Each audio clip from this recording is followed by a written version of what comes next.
पूरे बिहार से एक एक घुसपैठियों को हम चुन चुन कर निकालने का काम करेंगे।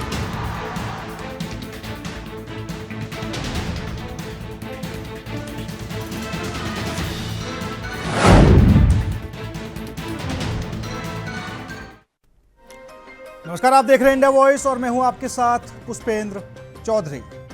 बिहार विधानसभा चुनाव को लेकर बयानबाजी का दौर चरम पर है और जनता को अपनी तरफ आकर्षित करने के लिए तरह तरह के पैतरे भी यहां पर सभी सियासी दल या फिर सभी नेता आजमाते हुए नजर आ रहे हैं। केंद्रीय गृह मंत्री ने अब घुसपैठियों वाला दाव बिहार विधानसभा चुनाव में खेल दिया है।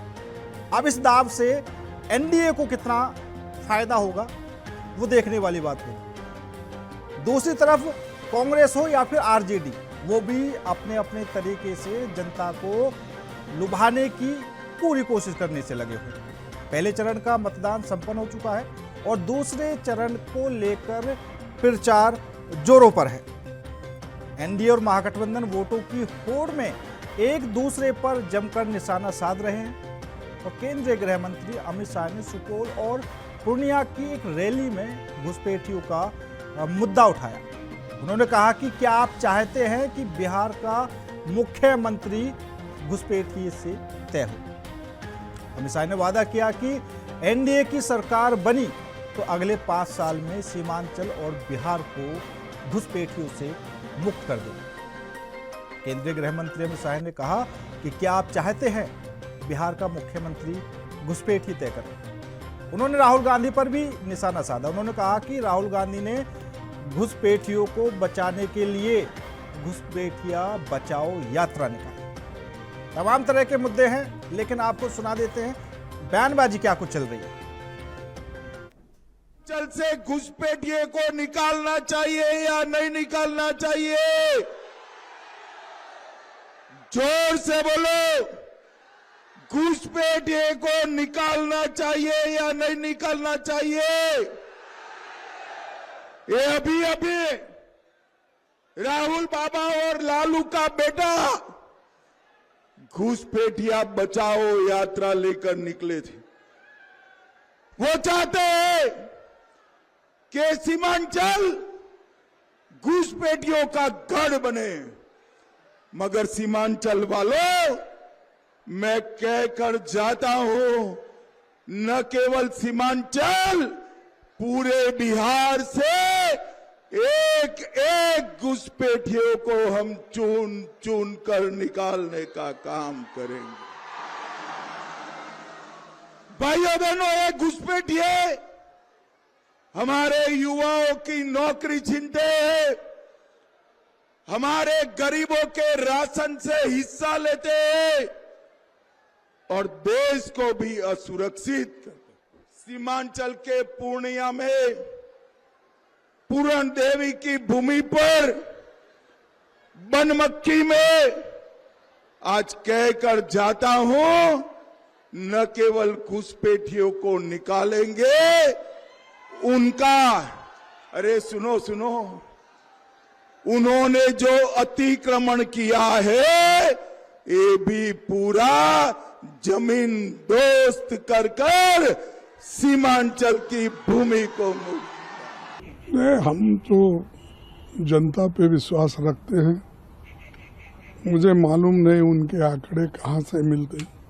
इससे पहले भी वो ऐसा ही बोलते थे, इस बार 400 पार, ये सारी चीजें बोलते थे। लेकिन हमारे पास हमारा भरोसा, जनता के ऊपर हमारा भरोसा है और जनता ने जो निर्णय लेगा वो न्यायपूर्ण निर्णय लेगा और खास करके उनको जो मुसीबतें हैं आज झेलना पड़ रहा, वो सब अगर गठबंधन की सरकार आई तो कम हो जाएंगे। देखिए,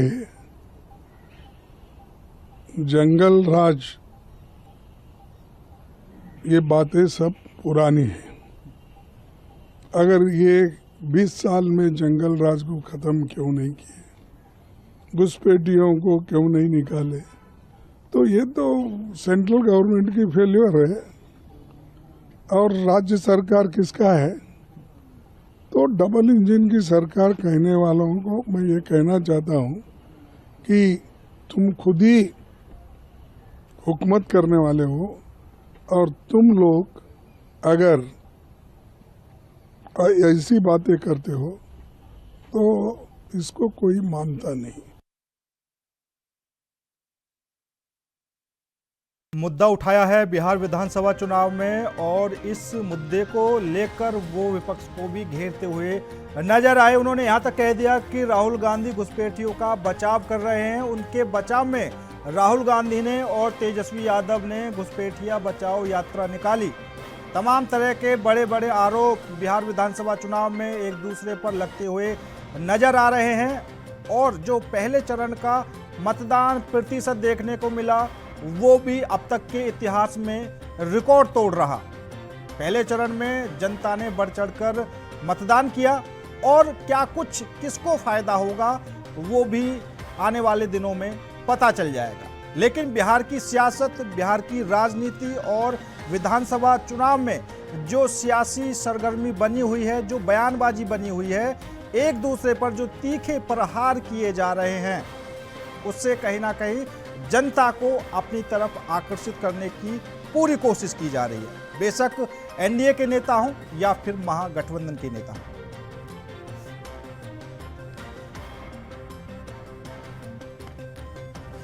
तो अमित शाह ने आज की जनसभा में बड़े बड़े दावे भी किए। उन्होंने कहा कि अगर हमारी सरकार बनी तो आने वाले 5 सालों में घुसपैठियों को बाहर कर दिया जाएगा। घुसपैठियों वाला दाव कितना कामयाब होगा उसी पर चर्चा करेंगे। तो लगातार जो बयानबाजी बिहार विधानसभा चुनाव में देखने को मिल रही है, बड़े बड़े नेता चुनावी मैदान में उतर चुके हैं और एक दूसरे पर तीखे प्रहार करते हुए भी नजर आ रहे हैं। जहां एक तरफ एनडीए अपने कामों को जनता के बीच में ले जा रही है, अपने कामों की गिनती करवा रही है, तो विपक्ष तमाम तरह के बड़े बड़े मुद्दे उठाकर जनता के सामने जा रहे हैं।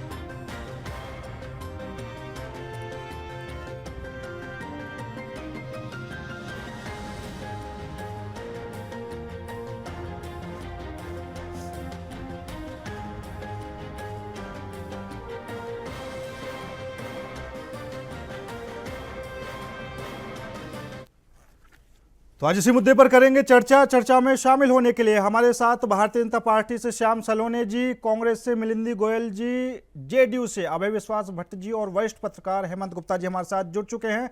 सभी मेहमानों का बहुत बहुत स्वागत है। सबसे पहले श्याम सलोने जी, आपके पास से आना चाहूंगा क्योंकि गृह मंत्री ने जो घुसपैठियों वाला दाव अब बिहार विधानसभा चुनाव में चला है, इस बयान को लेकर कांग्रेस के नेता, यहां तक कि मल्लिकार्जुन खड़गे भी उनको घेरते हुए नजर आ रहे हैं कि भैया अगर बिहार में घुसपैठिए हैं तो अभी तक सरकार किसकी थी, आपने निकाला क्यों नहीं? आप जनता के बीच में वादा क्यों कर रहे हैं कि आने वाले 5 साल में अगर हमारी सरकार बनेगी तो आने वाले 5 साल में इन लोगों को बाहर कर दिया जाएगा? अब तक सरकार क्या कर रही थी? पुष्पेंद्र जी, आपको और मेरे साथी मित्रों को राधे राधे, नमस्कार। देखिए पुष्पेंद्र जी, तो आदरणीय गृह मंत्री जी ने कोई दाव नहीं चला है। भारतीय जनता पार्टी, एनडीए परिवार के कोई भी नेता जनता को कभी दाव नहीं चलते हैं, जनता के हित के लिए स्वयं को समर्पित रखते हैं। ठीक है। क्योंकि पिछली सरकारों में जिस तरीके की घुसपैठियों के लिए कार्रवाई की गई थी, घुसपैठियों को बुलाया गया था, घुसपैठियों को घर में स्थान दिया गया, उसके बाद सरकार एनडीए की बनी। अब देश की हालत इतने खराब थे, आप देखते होंगे आतंकवादी घटनाएं रहती थी, तो तमाम ऐसे हम आंतरिक मुद्दों से घिरे हुए थे। तो सबसे पहले उनसे निजात पाने की आवश्यकता थी, जिस पर आदरणीय प्रधानमंत्री जी ने पूर्ण रूप से प्रतिबंध लगाया। आज आतंकवादी गतिविधियां आपको देखने को नहीं मिलती होंगी। तमाम ऐसी चीजें थी, बेरोजगारी भी बहुत थी, हर प्रांत में जातिवाद था, धर्मवाद था, कि हिंदू मुस्लिम करते यही लोग थे। ठीक है। वोटारों पर एनडीए को मिलता था। आपने देखा होगा 10-11 साल हमारी सरकार को हो गई। ठीक है श्याम सलोनी जी, हाँ ठीक है, आपके सहयोगी दल के नेता भी हमारे साथ बैठे हैं। अभय जी, सीधा सा सवाल यही है, क्या बिहार में घुसपैठिए हैं? रूप से जब इस पर एसआईआर के माध्यम से या इसके पहले भी सरकार कई बार इस पर सजग रही है और कई दफे जांच में भी यह बात सामने आया है कि घुसपैठी बिहार ही नहीं, आप जितने सीमावर्ती इलाका, बंगाल, झारखंड, तो ये निश्चित रूप से प्रभावित इलाका है और यहाँ घुसपैठी हैं। इस बात को सरकार भी स्वीकार करती है, क्योंकि जब हमारे पड़ोसी राज्य बंगाल और झारखंड, जहाँ की ममता दीदी हैं और सोरेन परिवार कब्जा किए हुए है, जब वो लोग घुसपैठियों को सह देकर के बुलाता है तो उसका असर तो हमारे यहाँ होगा ही। नहीं, बिल्कुल यहाँ पर अंतर ये है अभय जी, यहाँ पर अंतर ये है कि अभी आप बंगाल की बात कर रहे हैं, ममता बनर्जी का नाम ले रहे हैं कि वो घुसपैठियों को बुलाते हैं। चलिए मान लेते हैं उनकी सरकार है और अपने फायदे के लिए वो घुसपैठियों को बुलाते हैं, लेकिन बिहार में तो आपकी सरकार है, तो सरकार ने समय समय पर कार्रवाई भी किया है। इस बात को आप नजरअंदाज नहीं कर सकते। आप ध्यान से जब भी देखेंगे, बैक फ्लैश में जाएंगे तो कई बार सरकार का डंडा घुसपैठियों पर चला है। और ये विपक्ष में जो खड़े लोग हैं, आरजेडी हो, कांग्रेस हो, महागठबंधन के जो भी लोग हैं, वो पक्ष में आकर के धरना प्रदर्शन कर रहे थे जी। वो तो बार बार उतर जाते हैं सड़कों पर कि ये हमारे बिहार के नागरिक हैं, लेकिन इस सरकार कभी उनके सामने घुटने नहीं टेकी है और लगातार कार्रवाई करते रही है और कार्रवाई आज भी चल रहा है। जब केंद्र सरकार ने इसका ये दिया कि हम लोग जांच करवाएंगे, तो बिहार सरकार ने उसका समर्थन दिया। हम भी चाहते हैं कि हमारे यहाँ घुसपैठी न रहे। हमारे यहाँ कांग्रेसियों और आरजेडीओ का क्या है, वो तो एक समीकरण के हिसाब से कहते हैं कि उनको आने दीजिए, लेकिन आप देखिए धीरे धीरे उनके पैर कितने बढ़ते जा रहे हैं। कहां से पैर डाले लिए, पूरा झारखंड आज त्राहिमाम कर रहा है, लेकिन सरकार वहां की उसको स्वपोषित है। आप बंगाल में जाकर के देखिए, हिंदुओं की संख्या लगातार कम हो रही है, तो ये घुसपैठी नहीं आ रहे हैं तो कौन आ रहे हैं? ठीक है, और आप जाकर के आधार कार्ड बना देते हैं। ठीक है। मिलिंद गोयल जी, बड़ा आरोप और कह सकते हैं कि इस चुनाव में जो तीखे प्रहार किए जा रहे हैं, गृह मंत्री ने जो राहुल गांधी पर तीखा प्रहार किया है कि राहुल गांधी घुसपैठियों को बचाने की कोशिश कर रहे हैं, उन्होंने घुसपैठियों बचाओ यात्रा निकाली बिहार के अंदर। इस संबंध में मैं अपने साथियों को स्पष्ट कहना चाहता हूँ कि सबसे पहली बात यह है कि गृह मंत्री हो या प्रधानमंत्री हो, उन लोगों की तो भाषा की सूचिका बिल्कुल खत्म कर दी है। जो निम्न स्तर पे अप्पू, पप्पू, टप्पू, राहुल बाबा, घुसपैठ, ये सभी में चुनाव के टाइम पे याद आते हैं। ये सिर्फ अपनी अकर्मण्यता छुपाने नहीं। और गोयल साहब, अगर हम भाषा की बात करें, जो है ऐसा दाव चल रहे हैं मिलिंद गोयल जी, अगर हम भाषा की बात करें तो भाषा तो महागठबंधन के नेताओं की भी ठीक नहीं है। वो प्रधानमंत्री को वोट चोर बता देते हैं, वोट चोर, गद्दी छोड़, ये तमाम तरह के जो इस तरह की बयानबाजी चलती है ना, ये किसी की भी पसंद नहीं है, बेशक वो एनडीए का नेता हो या फिर महागठबंधन का। अपनी उपलब्धियां बताने के नाम पे आपके पास क्या है बताने के लिए? किसी सरकार का काम है, जो योग्य सरकार होती है वो अपनी उपलब्धियों पे वोट मांगती है। सरकार का काम है जनता में, देश में सुरक्षा का भाव पैदा करना। ये कैसी अकर्मण्य सरकारें हैं जो है देश में भय का वातावरण पैदा करने की, हम नहीं आए तो ये हो जाएगा, वो हो जाएगा। अगर इनकी कुछ उपलब्धियां होती तो इन्हें वोट चोरी तक ना पहुंचना पड़ता। आज देश की जनता वोट चोर, गद्दी छोड़ का नारा लगा रही है। हालात भी इतने खराब कर दिए हैं इन लोगों ने, और उस वोट चोरी को ये घुसपैठियां बता के जो है उसको जायज ठहराने की कोशिश कर रहे हैं। क्या उपलब्धि है इनकी? ठीक है। हेमंत दत्ता जी, मैं आपके पास आऊंगा। श्याम सलोनी जी कुछ कहना चाहते हैं। चुनाव आयोग का काम है करना, श्याम सलोनी जी कुछ कहना चाहते हैं? चुनाव आयोग घुसपैठिए तय करेगा। बताइए कितने उस लिस्ट में, आप बताइए कितने घुसपैठिए हैं। ठीक है गोयल जी, ठीक है, शांत हो जाइए, एक एक करके, महाराष्ट्र की लिस्ट में 45 लाख, एक एक करके 5 महीने में 45 लाख नाम जोड़े गए। उसमें बताइए कितने घुसपैठिए हैं। पूरी देश की जनता को बता रहे हैं आपकी घुसपैठिए कितने हैं। राहुल गांधी जी की भाषा शैली सिर्फ आप बंगाल और आपको जो है और राहुल गांधी जी सरकारों को बदनाम करने के लिए, अपनी जिम्मेदारी से बरी होने के लिए आप नहीं, बिल्कुल बिल्कुल, मैं ये बात खुद बोल रहा हूं। अगर हम भाषा की बात करते हैं तो भाषा के मामले में कोई भी नेता दूध का धुला नहीं है, बेशक एनडीए का हो या महागठबंधन का हो। सब नेताओं की बयानबाजी इसी तरह चल रही है। पिछले दिनों भी देखने को मिला, हेमंत गुप्ता जी राहुल गांधी जी कहते हुए नजर आ रहे थे नरेंद्र सरेंडर, कई तरह के बयान है। छोड़ दीजिए, हेमंत गुप्ता जी क्या कुछ देख रहे हैं आप? पहले चरण में आपने क्या देखा, और दूसरे चरण के जो चुनाव प्रचार में बयानबाजी का दौर चल रहा है उसको आप किस तरीके से देख रहे हैं? क्योंकि कल की ही बात है, कल राम मंदिर का भी मुद्दा बिहार चुनाव में आ गया, वोट चोरी कांग्रेस लेकर पहुंची हुई है, जंगल राज भी चला हुआ है, और अब ये घुसपैठियों वाला। 122 जो विधानसभा चुनाव होने हैं उसके में 24 विधानसभा सीटों में से 12 जो सीटें हैं वो मुस्लिम आबादी वाली सीट है, जिसमें 50% से मुस्लिम आबादी ज्यादा है। दूसरी बात है कि जब एसआईआर हुआ था तो 65 लाख नाम कटे, जिसपे जब फाइनल लिस्ट बनी तो 3.5 लाख नाम ऐसे निकले जिसका भारतीयता होने का पहचान क्लियर कट नहीं हो पाई। और ये बात इलेक्शन कमीशन के जो फाइनल लिस्ट का जो रिपोर्ट बना 6 तारीख को, उस पर लिखा गया था inclusion of the name of the for an illegal immigration. तो ये क्या बताता है कि आपके यहाँ जो घुसपैठ है, जो आबादी जो मिल नहीं रही है, जिनका आधार कार्ड से कोई संबंध नहीं जुड़ता है, और जिनका जो डॉक्यूमेंट से ये प्रूफ नहीं कर रहा है कोई इंडियन सिटीजन है, तो ये तो पूरे देश में है, ऐसा नहीं है कि नहीं है। बंगाल है, बंगाल से बिहार सटा हुआ है। तो जो बातें फैक्ट है उसको हमें माननी पड़ेगी, चाहे हम कितना भी बहाना ले ले या पॉलिटिकल पार्टी कुछ भी करे। देश की अस्मिता और देश की संप्रभुता पर जब कोई बात आती है तो वहां पर किसी पार्टी को तवज्जो नहीं देना चाहिए, चाहे वो कोई भी पार्टी हो। अब रही बात की देश की अस्मिता की बात आ रही है, तो घुसपैठ है, ये हम नहीं कर रहे, ये नेशनल टीवी कर रही, बीबीसी लंदन कर रहा है, एसआई कर रहा है, फैक्ट्स भी कर रहा है, फेस भी भी कर रहा है, अल जजीरा, बहुत सारी दुनिया के तमाम चैनल कर रहे हैं और ये बता रहे हैं कि घुसपैठ है, और ये प्रूफ हो गया। और जो खुद घुसपैठिए जो है बांग्लादेशी आए, वो अपना स्टेटमेंट भी कई न्यूज चैनल पे दिए। तो कोई पार्टी देना यहाँ पर एक बात समझूंगा मैं, हेमंत सर, यहाँ पर एक बात समझना चाहूंगा, क्योंकि तमाम तरह की बातें सामने आ रही हैं। जिस तरह से बीजेपी कहती है कि बिहार में कांग्रेस का कुछ भी नहीं है, अगर कांग्रेस का कुछ नहीं है तो वो क्यों घुसपैठियों को बचाने की कोशिश वहां पर करेगी? इतने लंबे समय से एनडीए की सरकार वहां पर है।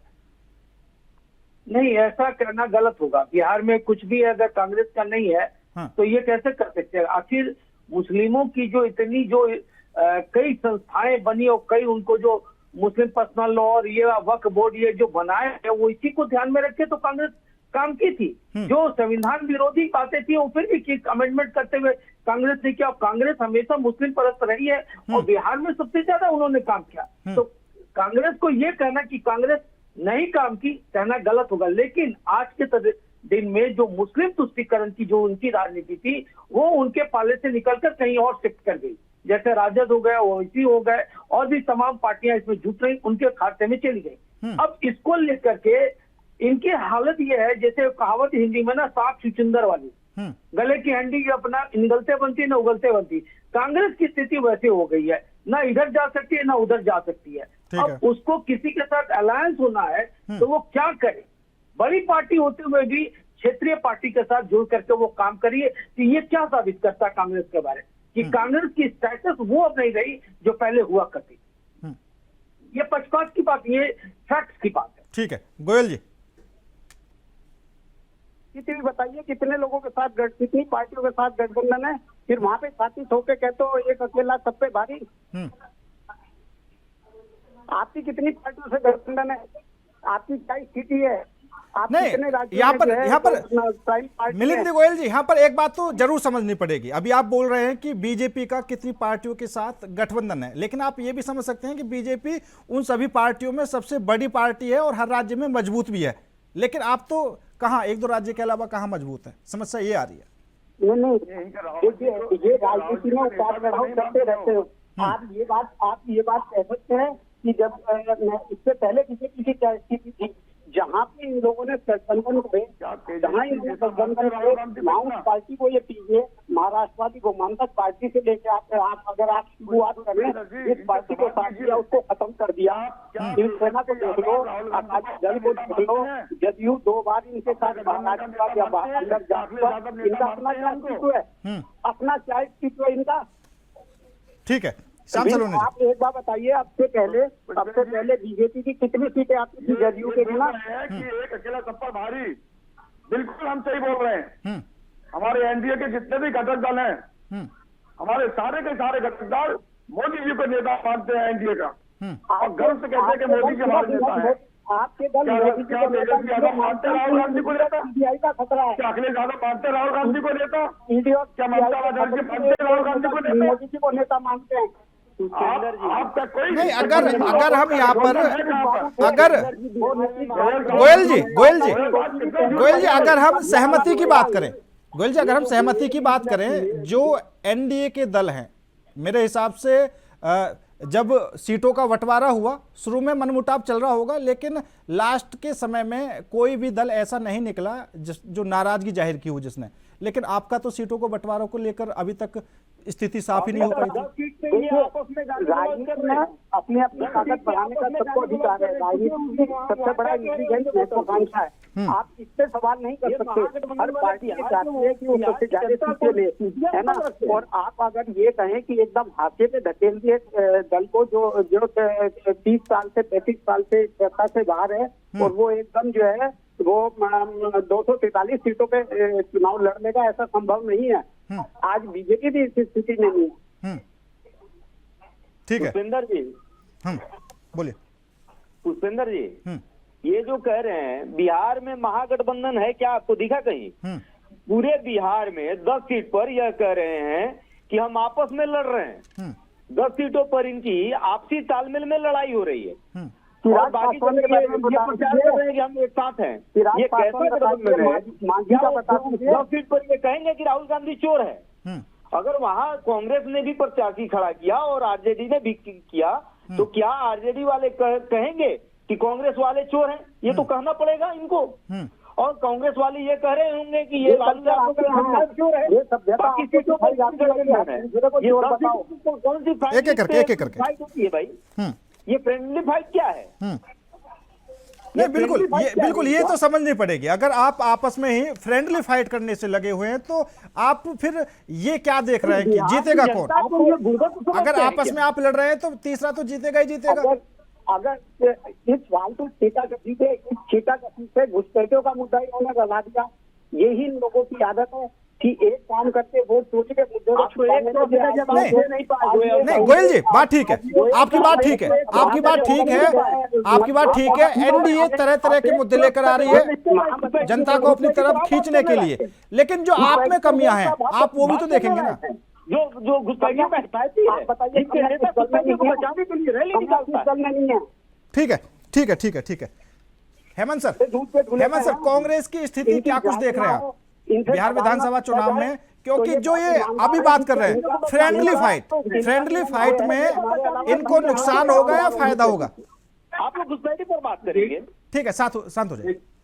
देखिए, कांग्रेस के साथ जो आरजेडी का अलायंस और पार्टियों का जो अलायंस हुआ है, इसमें कोई शक नहीं है, कांटे की टक्कर चल रही है। लेकिन तब है कि आप ये समझिए कि आप जनता को एक कहावत भी है कि आप कुछ लोगों को बहुत दिन तक बेवकूफ बना सकते, लेकिन बहुत लोगों को बहुत दिन तक बेवकूफ नहीं बना सकते। बिहार की जनता के साथ क्या है, सो इसको समझने की जरूरत है। अगर हम इसको देखेंगे तो क्या है, एनडीए सरकार ने क्या बताया आपको? देखिए, तो लोगों का रुझान बढ़ा और परसेंटेज ऑफ वोट भी क्यों बढ़ा, उसका कई कारण है। अगर आप देखेंगे कांग्रेस की पार्टी का, तो कहिएगा कि नहीं ये बदलाव की जरूरत है, इसलिए वोट बढ़ गया।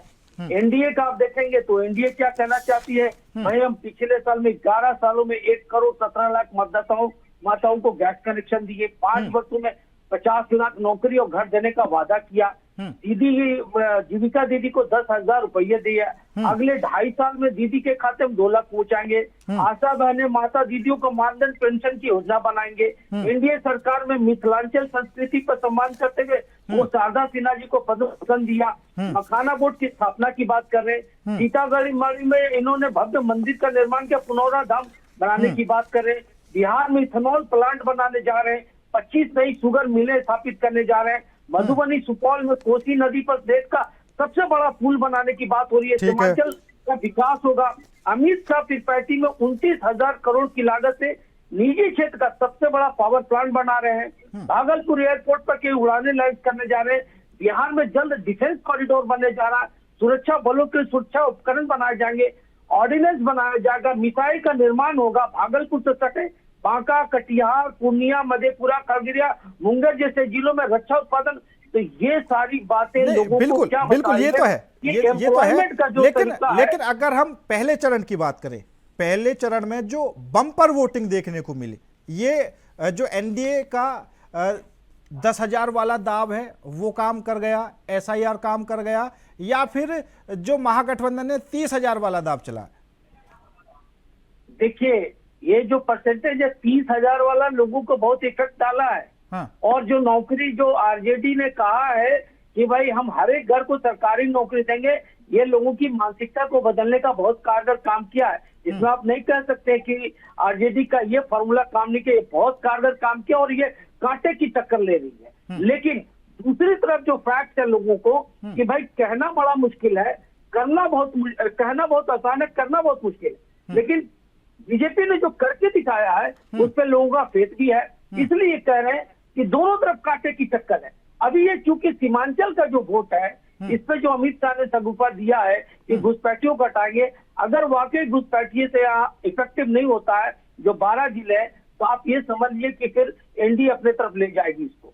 ठीक है, श्याम सलोने जी, पहले चरण का चुनाव जो देखने को मिला, हेमंत गुप्ता जी भी कहते हुए नजर आ रहे हैं कि कांटे की टक्कर है और बढ़त किसको हासिल होगी वो भी देखना होगा। अगर 2020 की बात करें तो कहीं ना कहीं जो विपक्ष है वो थोड़ा सा आगे रहा था। 2020 का इलेक्शन और 2025 के इलेक्शन में बहुत फर्क है। तब के आंकड़े कुछ अलग थे, आज आंकड़े कुछ अलग है। ठीक है, इसलिए मैं पूरे विश्वास के साथ ये कह सकता हूँ और 14 नवंबर को हम आपके साथ बैठेंगे। ये जो 121 सीटों पर चुनाव हुआ है, इसमें से आप देखना गठबंधन को बहुत मुश्किल से गिनने लायक सीटें मिलेंगी। पूरा सीटें हमारे एनडीए को ही मिलेंगी। अब विषय आपका आज का था कि जो घुसपैठियों की बात है, तो गोयल साहब बैठे हैं। गोयल साहब 2002 में लगभग 65 करोड़ मतदाता देश में थे। और अगर वेस्ट बंगाल की बात करते हैं तो 24 परगना में 83% मतदाता बढ़ गए अभी पिछले कुछ वर्षों में। ये शायद आप सरकार हम की योग्यता बता रहे हैं। मालदा में जाते हैं सरकार की तो योग्यता आप देखेंगे 95% मतदाता बढ़ गए इसी कुछ वर्षों में। और बेहतर जी दक्षिण परगना में भी मतदाता बढ़े हैं। और कलकत्ता में पिछले 23 वर्षों में केवल 3% मतदाता बढ़ा है। क्यों बढ़ा है?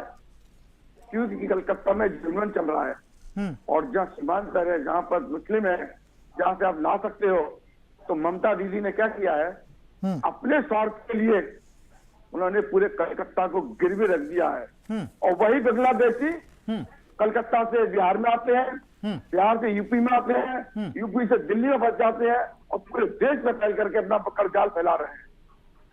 इनको निकालना, ये गृह मंत्री जी ने जो बोला है, हर हाल में इनको निकालना पड़ेगा।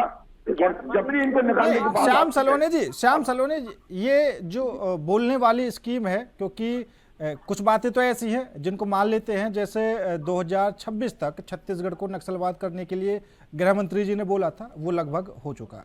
लेकिन जो आप घुसपैठियों वाली बात करते हैं, देश के अंदर केंद्र में भी सरकार है, राज्यों में भी सरकार है, तो ये बातें ऐसा लगता है कि आप कर नहीं पा रहे हैं वो काम। नहीं, कुछ बिल्कुल ये बात नहीं, हम लोग कर रहे हैं। देखिए, हमें जो देश मिला था ना, 2014 में देश के हालात क्या थे, हम किस स्थिति से गुजर रहे थे। हमारा पाकिस्तान के अफगान और पाकिस्तान आके बम फोड़ता था, हमारे यहाँ कैसे कैसे हादसे होते थे, और हमारी पिछली सरकारें केवल शांति वार्ता की बात करती थी। आज जब से मोदी जी आए हैं उससे निपटारा किया। आज पाकिस्तान की हैसियत नहीं है, चाइना की हैसियत नहीं है कि पड़ोसी देश जो हमको परेशान करते थे आज वो बोल नहीं पाते हैं। ठीक है, आज अमेरिका जैसा देश कुछ नहीं बोल पाता है। हमने अपने आप को पहले स्ट्रॉन्ग किया है, हमने हर तरीके से मजबूत किया है। उसके बाद जो हमारा अब चल रहा है वो जो देश में घुसपैठी हैं, जो हमारे बिहार के, हमारे बांग्लादेश के, सॉरी कलकत्ता के, हमारे झारखंड के जो हमारे भाई बहन हैं उनके अधिकार पर डाका डाल रहे हैं, हम उनको बाहर निकालना है। ठीक है, ठीक है। बिहार की अभय विश्वास जी, अभय NDA विश्वास वोट जी, करेगी। Last comment. दूसरे चरण का चुनाव प्रचार लगातार जारी है और पहले चरण में तो कांटे की टक्कर है, दूसरे में अपने आप को कितना आगे मान रहे हैं आप? पहले चरण में भी कहीं कांटे की टक्कर नहीं है। आप जब वोट परसेंटेज निकालेंगे और उठा करके देखेंगे तो महिलाओं का वोट परसेंटेज बढ़ा है। नहीं, बिल्कुल महिलाओं का वोट परसेंट बढ़ा है, लेकिन राजनीति में यह भी कहा जाता है कि जब जब वोट प्रतिशत बढ़ा है तब तक बदलाव की आशंका रहती है। ये वोट परसेंटेज महिलाओं का बढ़ा है और महिलाओं का वोट आप पूरा सर्वे करा लीजिए, मैक्सिमम महिलाओं का है और महिलाओं का वोट नीतीश कुमार को है। यह सर्वविवादित है और सब लोग जानता है, यह सभी के जहन में है कि महिलाओं का अगर वोट परसेंटेज बढ़ा तो एनडीए का वोट बढ़ा, और जब एनडीए का वोट बढ़ा तो फर्स्ट फेज में हम उनसे आगे हैं। सेकेंड फेज में घुसपैठी के मुद्दे को ला करके हम और आगे जाएंगे, क्योंकि हर एक मुद्दे पर हमारा सरकार ध्यान देता है। चलिए, देखने वाली बात होगी क्या कुछ होगा दूसरे चरण में। फिलहाल आप सभी मेहमानों का बहुत बहुत धन्यवाद मेरे साथ इस खास चर्चा में जुड़ने के लिए। लेकिन जो बिहार में विधानसभा चुनाव लगातार चला हुआ है और दूसरे चरण में जो चुनाव प्रचार है और जो बयानबाजी लगातार चली हुई है, उससे जनता कितनी अपनी तरफ आकर्षित होगी, क्योंकि एनडीए के नेता हो या फिर महागठबंधन के नेता हो, दोनों ही अपने अपने तरीके से जनता को लुभाने की पूरी कोशिश करने से लगे हुए हैं। मुद्दा बेशक बिहार का हो या फिर बिहार के बाहर का, वो भी फिलहाल बिहार के अंदर एक मुद्दा बना हुआ है और जनता को अपनी तरफ खींचने की पूरी कोशिश की जा रही है। फिलहाल मेरे साथ इस खास पेशकश में इतना ही। नमस्कार।